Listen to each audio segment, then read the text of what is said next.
ورحمة الله تعالى وبركاته. الحمد لله رب العالمين، والصلاة والسلام على رحمة للعالمين وعلى آله وأصحابه أجمعين. أما بعد، فأعوذ بالله من الشيطان الرجيم. بسم الله الرحمن الرحيم. ومن يهاجر في سبيل الله يجد في الأرض مراغما كثيرا وسعة ومن يخرج من بيته مهاجرا إلى الله ورسوله ثم يدركه الموت فقد وقع أجره على الله وكان الله غفورا رحيما. وقال نبينا رسول الله صلى الله عليه وسلم: خذ الأمر بالتدبر. صدق الله العظيم وصدق رسوله النبي الكريم، ونحن على ذلك من الشاهدين والشاكرين والحمد لله رب العالمين. அளவற்ற அருளாளனும் நிகரற்ற அன்புடையவனுமாகிய எல்லாம் வல்ல அல்லாஹு ஜல்ல சுப்ஹானஹு வ தஆலா ஒருவனுக்கு எல்லா புகழும் உரித்தாகுக. சலாத்தும் சலாமும் நம் உயிரினும் மேலான தலைவர் முஹம்மது ரசூலுல்லாஹ் ஸல்லல்லாஹு அலைஹி வஸல்லம் அவர்கள் மீதும், அந்த அண்ணலம் பெருமானார் ஸல்லல்லாஹு அலைஹி வஸல்லம் அவர்களுடைய அடிச்சுவற்றை வழுவாது பின்பற்றி வாழ்ந்த உத்தம சத்திய சஹாபா பெருமக்கள், தாபிஈங்கள், தபஉ தாபிஈங்கள், வலிமார்கள், நாதாக்கள், நல்லவர்கள், சுஹதாக்கள், குறிப்பாக இந்த மஜ்லிஸில் அமர்ந்திருக்கும் நம் அனைவர் மீதும் அல்லாஹுவின் அன்பும் அருளும் என்றென்றும் குறைவின்றி நிறைவாக பொழியட்டுமாக.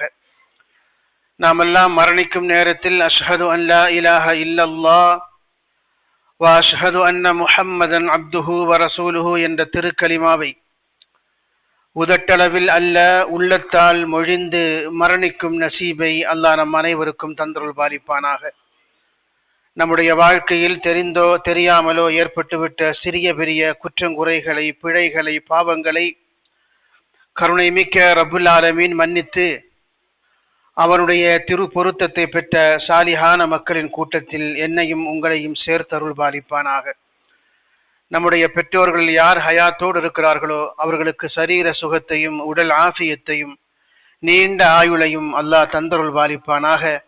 நம்முடைய பெற்றோர்கள் யார் நம்மை விட்டும் பிரிந்து சென்று விட்டார்களோ அந்த பெருமக்களுடைய பிழைகளை கருணை மிக்க ரப்புல் ஆலமீன் மன்னித்தருள்வானாக. அவருடைய கபறுகளை அல்லாஹ் விசாலப்படுத்துவானாக. அதை தன்னுடைய நூறாலும் ஜோதியாலும் ஒளிவீசச் செய்வானாக.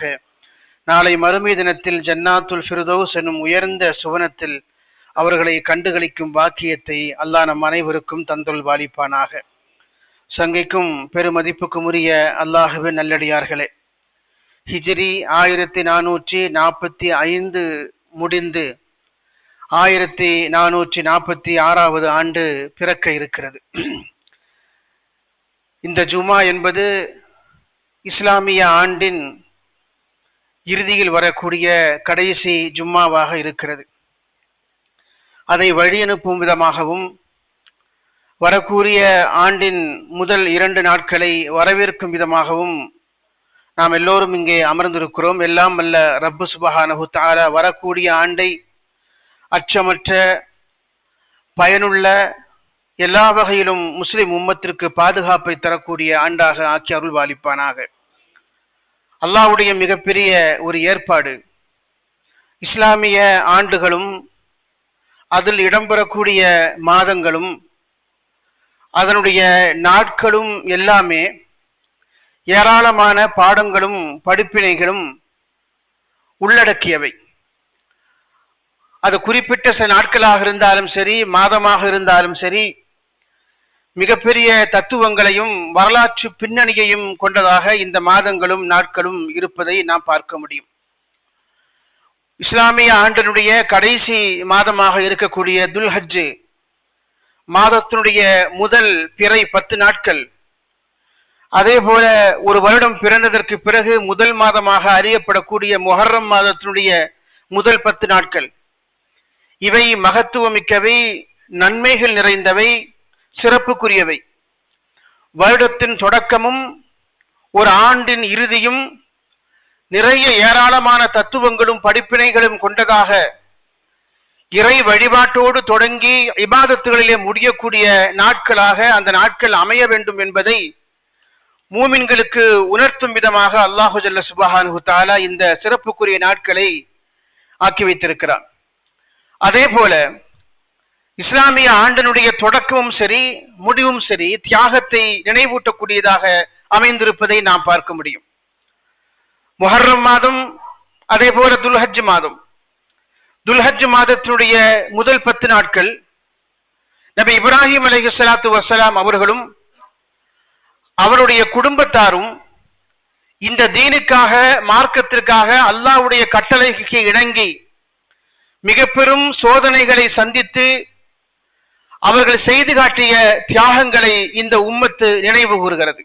ஹஜ்ஜின் வழியாக, ஹஜ்ஜின் கிரியைகள் வழியாக, அமல்கள் வழியாக நபி இப்ராஹிம் அலைஹிஸ்ஸலாத்து வஸ்ஸலாம் அவர்களும் அவருடைய குடும்பத்தாரும் செய்திருக்கக்கூடிய மகத்தான தியாகங்களை ஆண்டுதோறும் நினைவு கூறுவதை நாம் பார்க்கிறோம். அதே போல முஹர்ரம் மாதம் என்று ஒரு ஆண்டினுடைய முதல் மாதத்தில் நபிகள் நாயகம் ரசூலுல்லாஹி ஸல்லல்லாஹு அலைஹி வஸல்லம் அவர்களும் அவர்களை நம்பி இந்த தீனை ஏற்றுக்கொண்ட சஹாபா பெருமக்கள் என்று சொல்லக்கூடிய நபி தோழர்களும், அதே போல நபிகள் நாயகம் ரசூலுல்லாஹி ஸல்லல்லாஹு அலைஹி வஸல்லம் அவருடைய அஹ்ல பைத்துகள் என்று சொல்லக்கூடிய குடும்பத்தார்களும் அனைவரும் இந்த தீனுக்காக, மார்க்கத்திற்காக தங்களுடைய சோதனைகளை சந்தித்து தியாகங்களை சகித்துக் கொண்டிருக்கக்கூடிய நாட்களை நினைவூட்டக்கூடிய வரலாற்று பின்னணிகளை கொண்ட நாட்களாக இனி வரக்கூடிய நாட்கள் இருப்பதை பார்க்க முடியும். ஆக இஸ்லாமிய ஆண்டினுடைய தொடக்கமாக இருந்தாலும் சரி, முடிவாக இருந்தாலும் சரி, வணக்க வழிபாடுகளை, இபாதத்துகளை நினைவூட்டக்கூடியவர்களாக நம்முடைய முன்னோர்கள், நமக்கு முன் சென்றிருக்கக்கூடிய பெருமக்கள், அது இறை தூதர்கள் தொடங்கி அவருடைய குடும்பத்தார்கள் வரைக்கும், அவர்களுக்கு பின்னாலே வந்திருக்கக்கூடிய சாலிஹீன்கள் வரை அத்தனை பேரும் செய்திருக்கக்கூடிய தியாகமான வாழ்க்கையை நினைவூட்டக்கூடிய விதமாக இந்த நாட்கள் அமைந்திருப்பதை நாம் பார்க்கிறோம். இவற்றை மறந்துவிட்டு முஸ்லிம் சமூகம் ஒருபோதும் தங்களுடைய நாட்களை, தங்களுடைய வரலாறுகளை ஒருபோதும் கரைந்து விட முடியாது.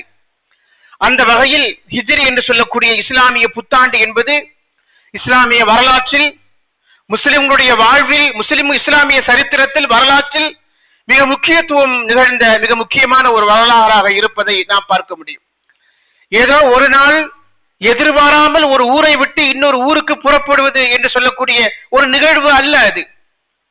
ஹிஜ்ரத்தின் பாடமும் படிப்பினையும், அல்லாஹ்வையும் அல்லாஹ்வுடைய தூதரையும் ஏற்றுக்கொண்ட சமூகத்தவர்கள் இந்த உலகின், இந்த பூமி பரப்பின் எங்கெல்லாம் வாழ்கிறார்களோ அவர்கள் அத்துணை பேரும் ஒவ்வொரு ஆண்டும் தங்கள் வாழக்கூடிய அரசியல், சமூக, பூகோள பிரச்சனைகள் காரணத்தினால் ஹிஜ்ரத்தை சந்திக்க வேண்டிய சூழ்நிலை ஏற்படும்.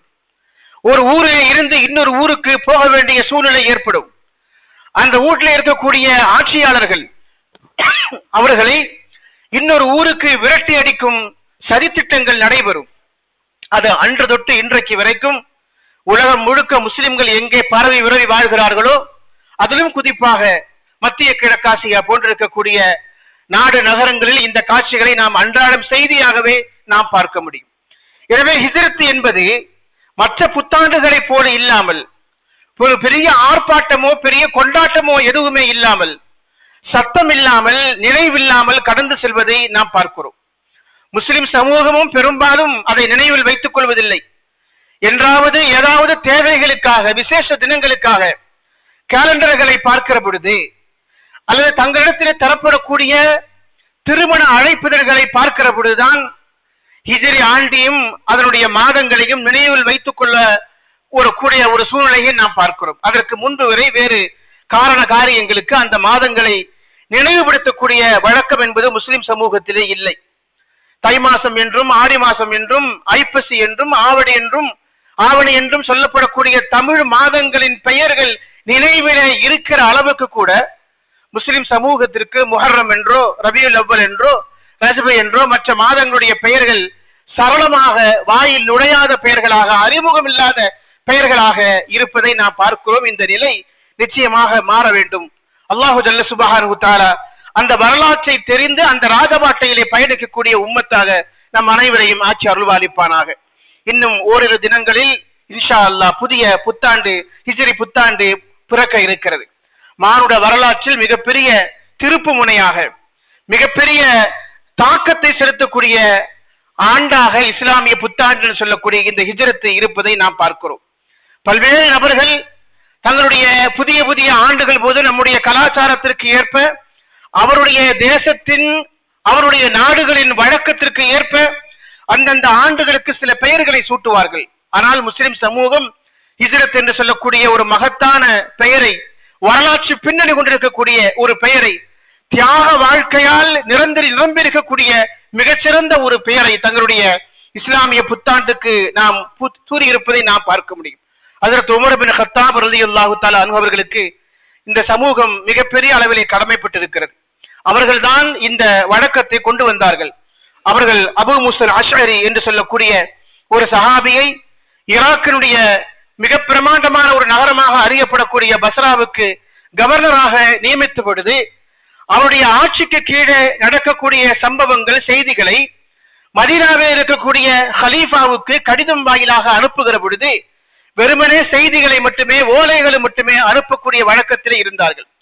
அதில் எந்த தேதிகளும் குறிப்பிடப்படாமல் இருந்தது. அவர்கள்தான் ஒரு யோசனை சொன்னார்கள். அரசாங்கத்திற்கு வரக்கூடிய கடிதங்கள் எதுவுமே தேதி குறிப்பிடப்படாமல், அது எந்த ஆண்டு, என்ன தேதி, எந்த மாதம் என்று தேதி குறிப்பிடப்படாமல் இருக்கிறது. இந்த முறை சரியல்ல. நாளைய தினத்தில் அது ஆவணமாக பாதுகாக்கப்படுகிற பொழுது அதில் தேதியும் நாளும் வருடமும் குறிப்பிடப்படவில்லை என்று சொன்னால் அது சரியாக இருக்காது, அது ஆதாரபூர்வமான ஒரு ஆவணமாக கருதப்பட முடியாது என்கிற காரணத்தினால் நமக்கென்று ஒரு ஆண்டை நாம் கண்டுபிடிக்க வேண்டும், உருவாக்க வேண்டும் என்கிற ஒரு யோசனையை சொல்கிறார்கள். ஹஜ்ரத் உமர் பின் கத்தாப் ரலியல்லாஹு தஆலா அவர்கள் சஹாபாக்கள் எல்லோரையும் ஒன்றாக இணைத்து நாம் ஹிஜ்ரி என்று சொல்லக்கூடிய அந்த ஆண்டை துவக்கும் ஒரு மஷூராவை, ஒரு ஆலோசனையை மேற்கொள்கிறார்கள். பெருமானார் ஸல்லல்லாஹு அலைஹி வஸல்லம் அவர்கள் பிறந்த ஆண்டிலே இருந்து, மாதத்திலே இருந்து நாம் அந்த ஆண்டை தொடங்கலாம்.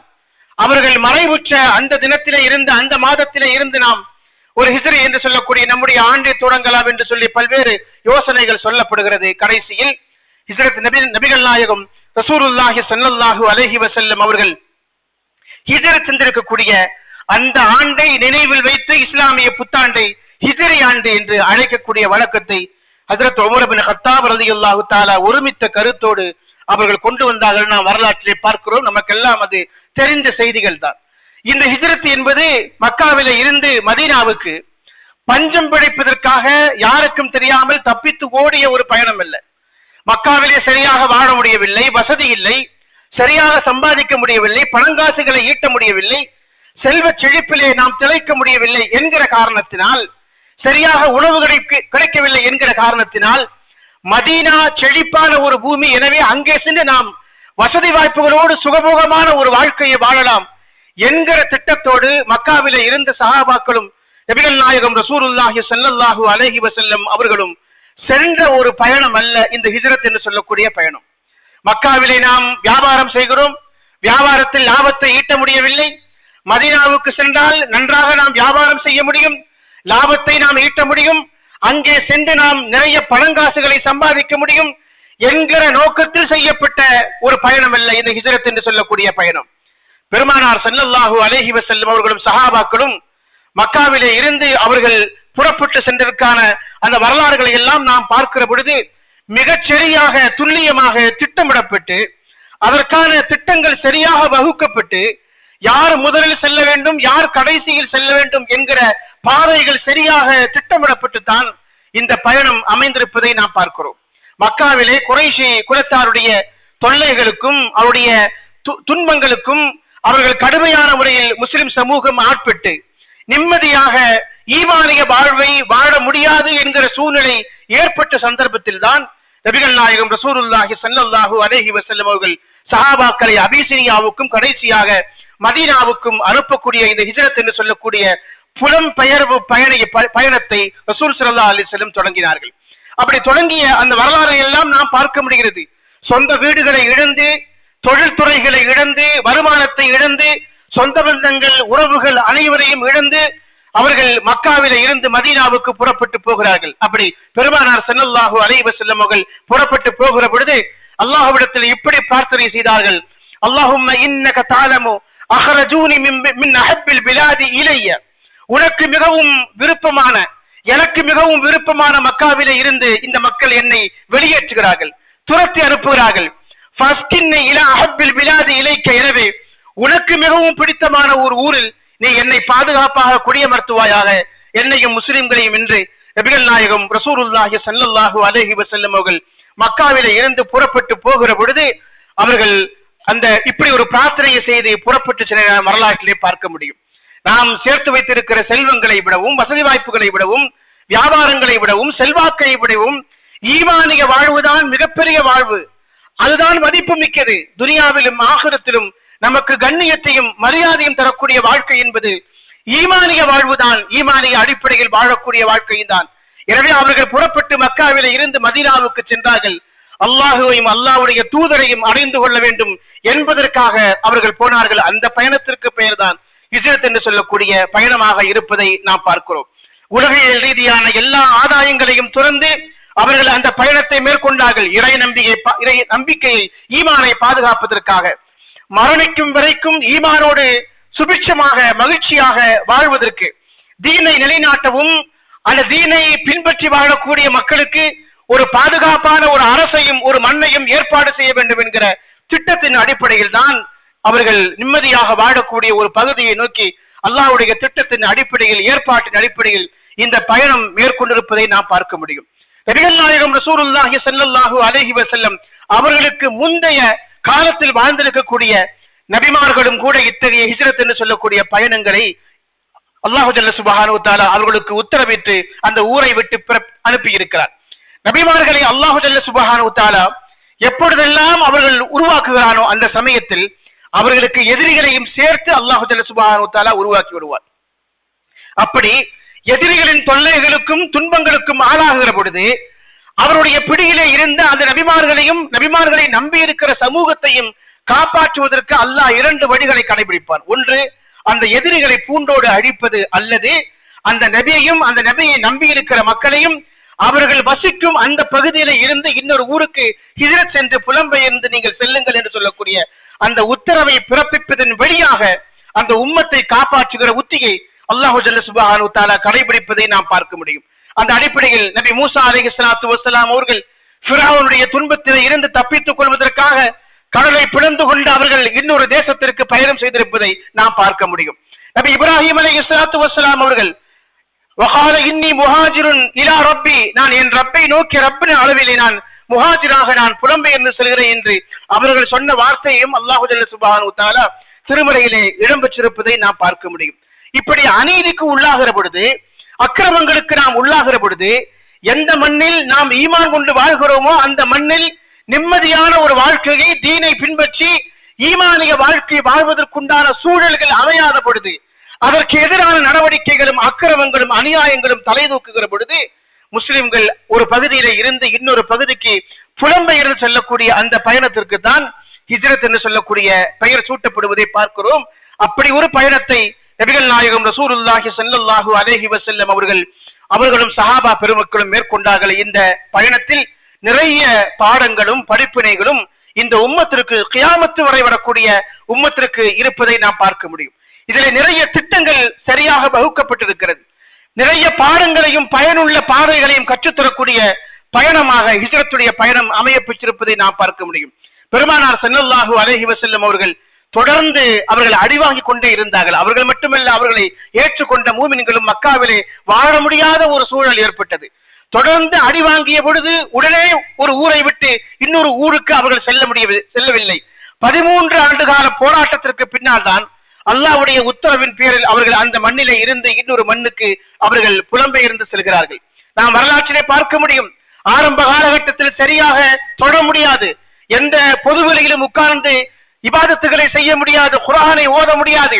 முஸ்லிம்கள் என்று தெரிந்துவிட்டாலே முஹம்மது நபி ஸல்லல்லாஹு அலைஹி வஸல்லம் அவர்களை இறை தூதராக ஏற்றுக்கொண்டு விட்ட ஒருவரை பார்த்த உடனேயே அவருக்கு தாங்க முடியாத தொல்லைகளையும் துயரங்களையும் பரிசாக தந்த வரலாறு தான் ஆரம்பகால முஸ்லிம்களுடைய வரலாறாக இருப்பதை நாம் பார்க்க முடியும். அப்படியெல்லாம் அவர்கள் இருந்தார்கள். அந்த சமயத்தில் தான் நபிகள் நாயகம் ரசூலுல்லாஹி ஸல்லல்லாஹு அலைஹி வஸல்லம் அவர்கள் சஹாபாக்களின் ஒரு குழுவை அபிசீனியாவுக்கு அவர்கள் அனுப்பினார்கள். அப்படி அனுப்பிய வரலாறுகளை எல்லாம் நாம் நிறைய இடங்களிலே பார்க்க முடியும்.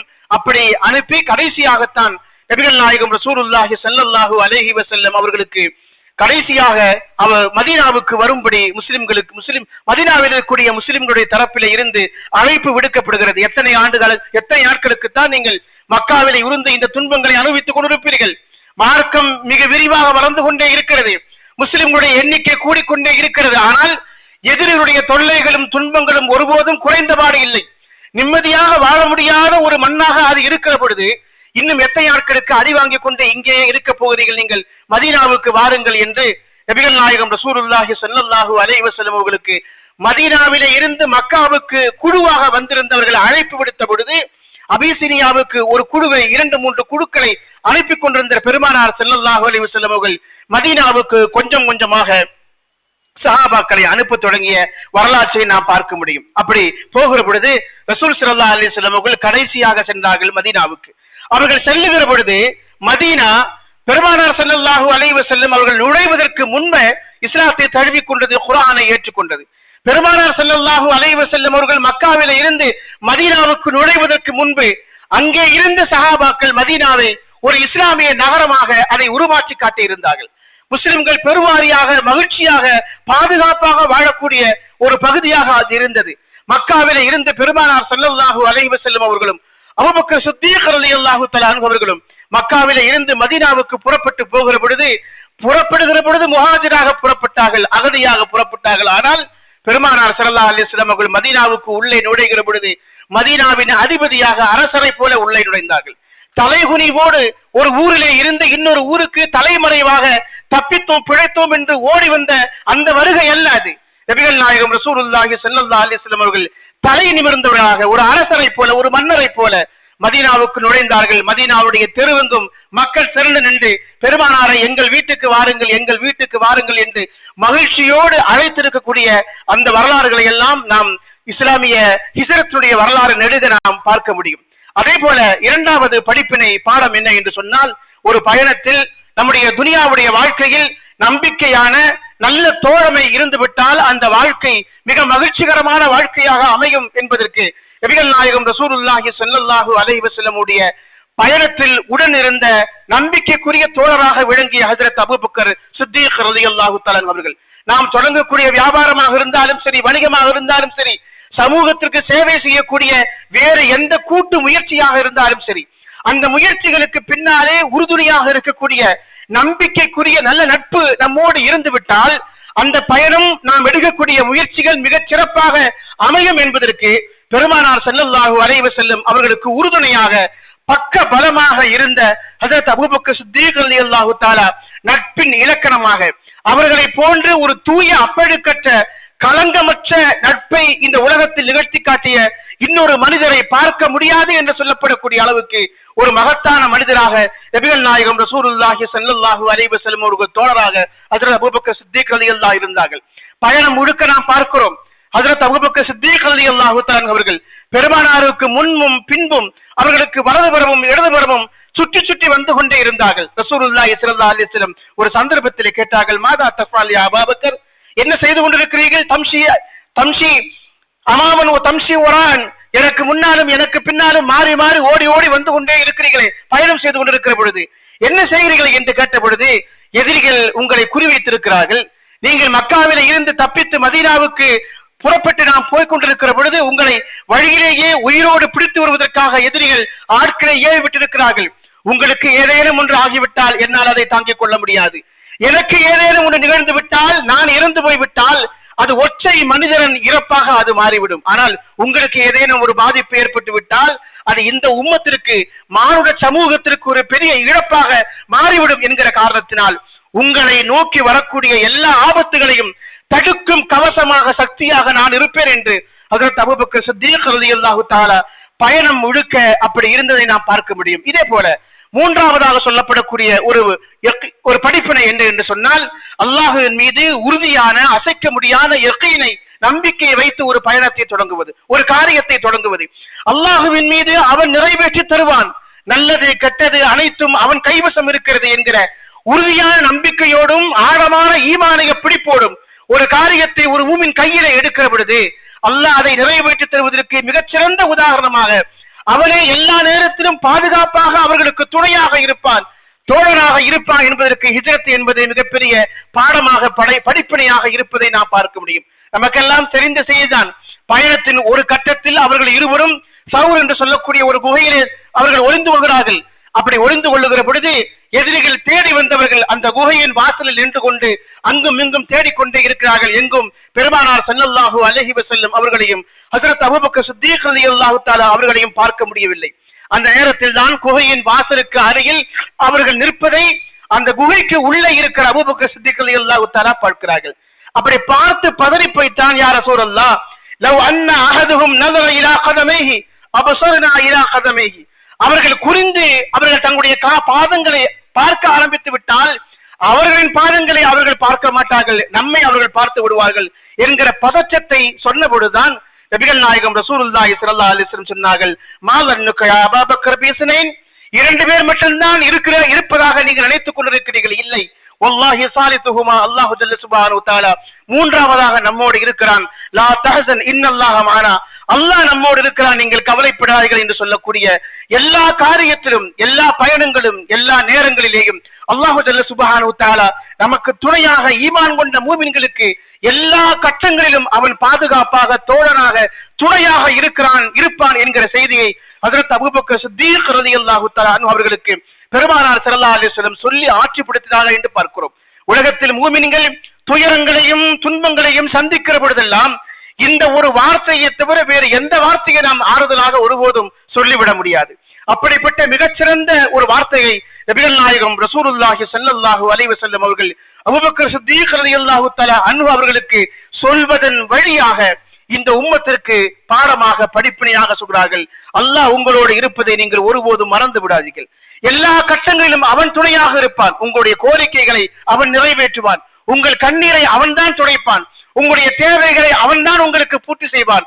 இந்த உலகத்தில் வாழுகிற பொழுதும் இந்த உலக வாழ்க்கையை விட்டு நீங்கள் பிரிந்து சென்றதற்கு பிறகும் உங்களுக்கு துணையாக பக்கபலமாக இருப்பது, பாதுகாப்பாக இருப்பது அல்லாஹ் என்கிற ஒரு சக்தியை தவிர வேறு எதுவும் கிடையாது என்கிற தத்துவத்தை தான் நபிகள் நாயகம் ரசூலுல்லாஹி ஸல்லல்லாஹு அலைஹி வஸல்லம் அவர்கள் அபூபக்கர் சித்தீக் ரலியல்லாஹு தஆலாவுக்கு உணர்த்தி இருப்பதை நாம் பார்க்கிறோம். இப்படி ஏராளமான படிப்பினைகளும் பாடங்களும் இருந்தாலும் கூட வரலாற்று அறிஞர்கள் பார்த்து வியக்கக்கூடிய ஒரு மிகப்பெரிய ஒரு செய்தி என்ன என்றால், அவர்கள் ஒரு மிகச்சிறந்த ஒரு சமூகத்தை மதீனாவிலே உருவாக்கினார்கள். அன்சாரிகள் என்று சொல்லக்கூடிய சமூகத்தவர்கள். அவருடைய குணாதிசயங்களை பற்றி அல்லாஹ் குர்ஆனிலே பேசுகிறான்.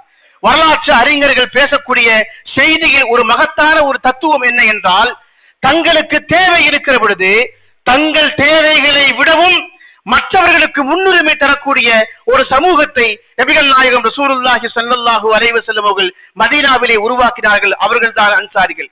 நெருக்கடியான காலகட்டங்கள் வருகிற பொழுது, சோதனையான காலகட்டங்கள் வருகிற பொழுது, துன்பங்களும் துயரங்களும் அக்கிரமங்களுக்கும் அநீதிகளுக்கும் இலக்காகிற பொழுது ஒரு பாதுகாப்பு கவசம் போல தங்களை சுற்றி இருக்கிற ஒரு சமூகத்தை உருவாக்கி இருக்கக்கூடிய பெருமை நபிகள் நாயகம் ரசூலுல்லாஹி ஸல்லல்லாஹு அலைஹி வஸல்லம் அவர்கள் அன்சாரிகளை உருவாக்கி இருப்பதை வரலாற்று அறிஞர்கள் பேசிக் கொண்டே இருப்பார்கள். தங்களுக்கு தேவை இருக்கும், வலவு கான பிஹிம் ஹஸாஸா, தங்களுக்கு எல்லா தேவைகளும் இருக்கிற பொழுது தங்களை விடவும் தங்களை நம்பி வந்திருக்கிற அந்த சமூகத்திற்கு முன்னுரிமை தரக்கூடிய ஒரு சமூகமாக அன்சாரி சமூகத்தை நபிகள் நாயகம் ரசூலுல்லாஹி ஸல்லல்லாஹு அலைஹி வஸல்லம் உருவாக்கினார்கள். எதை எழுந்தாலும் அவர்கள் தான் முன்னுக்கு வந்து நிற்பார்கள். பத்ர் போர் நடந்தது. பத்ர் போர் நடக்கிற பொழுது மதீனாவிற்கு அருகிலே வைத்து நடக்கிறது. அப்படி நடக்கிற பொழுது அந்த 313 பத்ர் சஹாபாக்கள் கிட்டத்தட்ட 231 பேர் அன்சாரி சஹாபிகளாக இருந்தார்கள். அவர்கள் வாழ்க்கையின் எந்த கட்டத்திலும் மக்காவாசிகளால் தானே நமக்கு இப்படி ஒரு பிரச்சனை ஏற்பட்டது, நாம் மதீனாவில் நிம்மதியாகத்தானே வாழ்ந்து கொண்டிருந்தோம், இவர்கள் எங்கிருந்தோ புறப்பட்டு வந்தார்கள், நமக்கு இப்படி ஒரு நெருக்கடியை ஒரு சிக்கலில் நம்மை மாட்டிவிட்டார்கள் என்று எந்த அன்சாரி சஹாபாக்கள் நினைக்கவில்லை.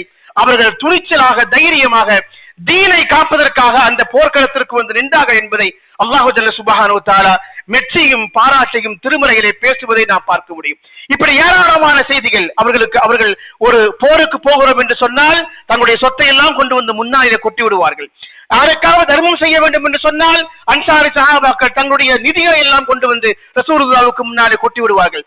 ஒரு கட்டத்தில் முஹாஜிர்கள் இப்படி பயந்தார்கள், யா ரசூலுல்லாஹ், எல்லா நன்மைகளையும் இந்த அன்சாரி சஹாபாக்களே எடுத்து சென்று விடுவாங்க, எங்களுக்கு பயமாக இருக்கிறது என்று முஹாஜிர்கள் பயப்படுகிற அளவுக்கு நன்மைகளை செய்வதில், உதவிகளை செய்வதில் அன்சாரி சஹாபாக்கள் போட்டி போட்டு நடந்தார்கள் என்ற வரலாறை பார்க்க முடிகிறது. அன்சாரி சஹாபாக்கள் மதீனாவில் அப்படி ஒரு சமூகத்தை கட்டமைக்கவில்லை என்று சொன்னால் மதீனாவிலே இருந்து இஸ்லாம் உலகத்திற்கு பரவி இருக்காது, மதீனாவிலேயே அது தேங்கி இருக்கும் என்று வரலாற்று அறிஞர்கள் பேசுவதை நாம் பார்க்கிறோம். அதே போல அவர்கள் மக்காவிலே இருந்து மதீனாவுக்கு வருகிற பொழுது மதீனாவின் சந்தை மார்க்கெட் என்பது யூதர்களுடைய கைவசம் தான் இருந்தது. அவர்கள் தங்கள் கைவசம் வைத்திருந்தார்கள். அவர்கள்தான் பொருளாதாரத்தையும் வியாபாரத்தையும் தீர்மானிக்கக்கூடிய சக்திகளாக யூதர்கள் இருந்தார்கள். மதீனா மக்காவிலே இருந்து புறப்பட்டு வந்த முஹாஜிர்கள் மிகச்சிறந்த வியாபாரிகளாக இருந்தார்கள். அன்சாரிகள் விவசாயம் செய்யக்கூடியவர்களாக இருந்தார்கள். அன்சாரி சஹாபாக்களும் முஹாஜிர்களும் பேசி வைத்துக் கொண்டு தங்களுடைய தோட்டங்களில், தங்களுடைய வயல்வெளிகளில் விளையக்கூடிய பேரிச்சம்பழத்தை உற்பத்தி செய்வதற்காக அன்சாரி சஹாபாக்கள் என்று சொல்லக்கூடிய அந்த சஹாபா பெருமக்கள் வயல்வெளியிலே விவசாயம் செய்தார்கள். அந்த விவசாயம் செய்ததன் விளைவாக கொண்டு வந்த பேரிச்சம்பழங்களை எல்லாம் கொண்டு வந்து முஹாஜிர்களுக்கு முன்னாலே கொண்டு வந்து கொட்டினார்கள். முஹாஜிர் சஹாபா பெருமக்கள் அத்துணை பேரும் அதை சரியாக சந்தைகளுக்கு விநியோகம் செய்தார்கள். கடைசியில் என்ன ஆனது என்று சொன்னால், முஹாஜிர்கள் மக்காவிலே இருந்து மதீனாவுக்கு வருகிற பொழுது மதீனாவின் சந்தை என்பது யூதர்கள் கைவசம் இருந்தது. பிற்காலத்தில் அது முஸ்லிம்களுடைய கைவசம் வருவதற்கும் யூதர்கள் அந்த இடத்தில இருந்து காலி செய்து வேறு இடத்திற்கு போகக்கூடிய அளவுக்கு மதீனாவின் பொருளாதாரத்தை தீர்மானிக்கிற இடத்திலேயும் இந்த சஹாபாக்குடைய ஒற்றுமையும் உபகாரமும் ஒத்துழைப்பும் இருந்தது என்று வரலாற்று கிரந்தங்களில் நிறைய செய்திகளை பார்க்க முடியுது. இந்த உம்மத்திற்கு, இனி வரக்கூடிய தலைமுறைக்கு எல்லா காலகட்டத்திலும் ஹிஜ்ரத் என்பது நிறைய பாடங்களும் படிப்பினைகளையும் தத்துவங்களையும் நிறைய வரலாற்று பின்னணிகளையும் கொண்டிருக்கக்கூடிய மிகச்சிறந்த ஒரு வரலாற்று ஆவணமாக இந்த ஹிஜ்ரத் என்று சொல்லக்கூடியது இருக்கிறது. நாம் நம்முடைய வரலாறை தெரிந்து கொள்ள வேண்டும், வரலாற்றை நாம் படிக்க வேண்டும். வரலாற்றை படிக்காதவர்கள் ஒருபோதும் வரலாற்றை படைக்க முடியாது என்கிற தத்துவத்தை நாம் தெளிவாக புரிந்து கொள்ள வேண்டும். நம்முடைய முன்னோர்கள் இந்த தீனுக்காக செய்திருக்கக்கூடிய தியாகங்கள் எத்தகையது, அவர்கள் எதையெல்லாம் இந்த தீனுக்காக இழந்தார்கள் என்கிற வரலாறு நமக்கும் தெரிய வேண்டும். நம்மை சார்ந்திருக்கக்கூடிய இனி வரக்கூடிய தலைமுறையிற்கும் நாம் சொல்லப்பட வேண்டும். அதுதான் காலத்திற்கும் நமக்கு துணையாக, பக்கபலமாக, படிப்பினையாக, பாடமாக இருக்கும். எல்லாம் வல்ல ரப்பு சுப்ஹானஹு வ தஆலா அவர்களுடைய ஈமானிய வலிமையை நமக்கும்